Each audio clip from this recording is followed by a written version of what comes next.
everybody, welcome. Today's video is answering a question from one of you as usual. So the question that I got is, when you're rowing, what should the position of your legs be at the front catch position and at the end back finish position? So we're gonna dive into that today. My name is Amanda Diver, I'm the rowing doc. I'm a doctor of physical therapy and a rowing coach, and I am here to help you row without aches and pains. So if you've got questions, always feel free to ask. Hit that subscribe button and thumbs up if you like it, thumbs down if you don't. Just let me know, give me feedback, and help my small channel out. All right, so let's dive in. Okay, so we're gonna start with the front catch position. If you aren't familiar, check out my video on rowing form in general, but this front position here is the catch, and this back position here is the finish. So what should our feet be doing? Let's start at the catch. When we're at the catch, what we are looking for is for you to be as far as is comfortable for you. Now, the rule of thumb that a lot of people talk about is as ideal, and you'll understand my quotes in a second, is that your shins should be perpendicular to the floor. So there are some reasons that you may not be able to get in that position, but if you can get in that position, fantastic. The biggest thing is when you jump on that rowing machine, change your foot plate position. Your foot plates will help you be able to get further into this position, depending on if you need it to go up or down. And part of that's gonna have to do with your ankle mobility. How much mobility and flexibility do you have around that joint in that area? If you play with bringing the foot plate up and down, it will actually change where that strap is. So a good rule of thumb for starting is having that strap over the widest part of your foot. So right through here. But for some people, if you have less mobility, you may want to play with where that foot plate is and therefore where that strap is. So that would be kind of the starting point, but ideally you're trying to get into this position here where you're perpendicular. Now, there are some reasons you may not be able to get there. One, ankle mobility. And I believe in my last video the other week I talked about some ankle stuff, so feel free to check that out. But when you're trying to get into that position, it takes a lot of motion here. So you can see that is essentially like my foot being like this. If you struggle to get your foot like that and you're more like this, that's gonna be a harder position. You're really gonna be kind of stuck around here where you're not perpendicular. So if you change that foot plate, for instance, let's start with going low. If I go lower, it changes where I am.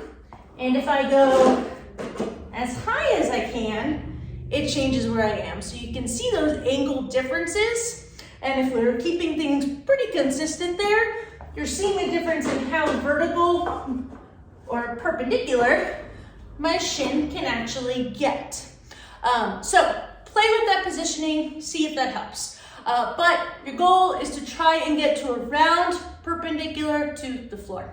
Now, some other things that might hinder you for that is having some thicker thighs, having a belly, and I've got a whole video on rowing if you're a little bit bigger like me, and some things to pay attention to. So just find that position that really is comfortable for you based on your stomach, based on your legs. And something I don't mention if you've got a belly is actually lowering that foot plate. It actually provides a little bit more room for me if I have a belly, and I don't think that's in that video, so there's an extra little bonus for you. Okay, so that's the kind of front catch position and what you're looking for, but really it's whatever is comfortable for you.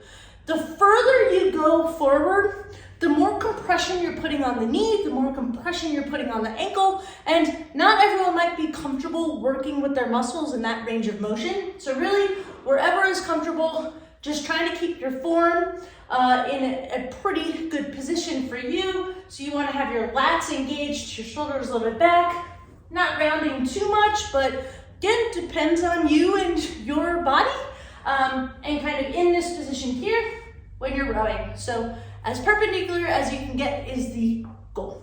All right, but I actually want to mention one more thing when you're up here. So when you're at the catch position, if I'm perpendicular and I'm here, but I'm just feeling like pinching or tightness, I'm more likely to kind of aggravate things than I am to just come out of that a little bit and be here where I might not feel tension in certain areas. So really just listen to your body and find that comfortable position for you.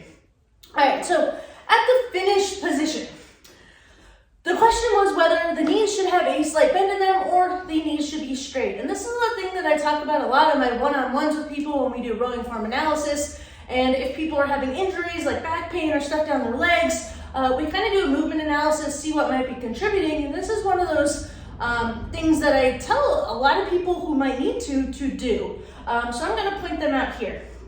But to start, your goal is to get your knee as straight as is comfortable. So if you can get it fully straight, fantastic. That is a great spot for you. However, there are some people who I actually recommend we put a slight bend in the knee. For instance, if you have sciatica or a shooting pain or numbness or tingling going down the back of your leg, keeping a slight bend in the knee actually takes some pressure off of the nerve, some tension off of the nerve, and might be more comfortable for you to be able to get the hip hinge movement. So a lot of times what I'll see is people are struggling to kind of get into this forward position here. So if we just put a slight bend in their knees, the tension on the nerve is relieved, and now they can get into a farther position to get that hip hinge. So that's something, if you are struggling to get into that forward position, something for you to look at. And it may or may not be a good thing for you, but it's something in your toolbox to give a shot.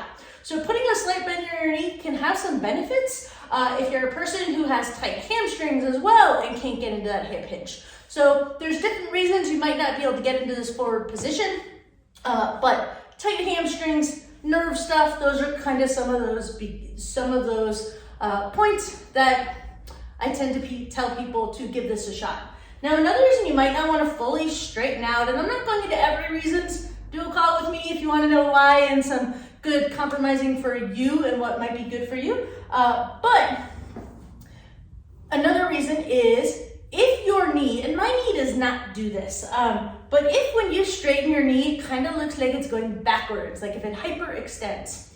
If you're a person whose knee does that, you actually might want to have more of a bend in your knee so that you teach it to not hyperextend, which is going to make it easier for you to unlock the knee and bend and straighten it constantly throughout the movement and use your quads more instead of just kind of relying on the ligaments to kind of holding your knee straight. So if you put a slight bend in the knee and kind of get used to that position, then it's more likely to be activating the muscles that you want. And you might actually, what I have people do is actually exaggerate it, because often when you exaggerate it, it actually gets people who have that kind of more into a neutral straight position. Now there's other exercises that you can do for this, like a terminal knee extension. And I often have people do that off of the rowing machine to kind of train the muscles to work and where to stop the knee. But when you're rowing, you want to try a slight bend in the knee. All right, so that's kind of the positioning when you're at the front catch and when you're at the back finish. I hope that this helps and I hope that this answers your question. If you've got questions, please feel free to reach out.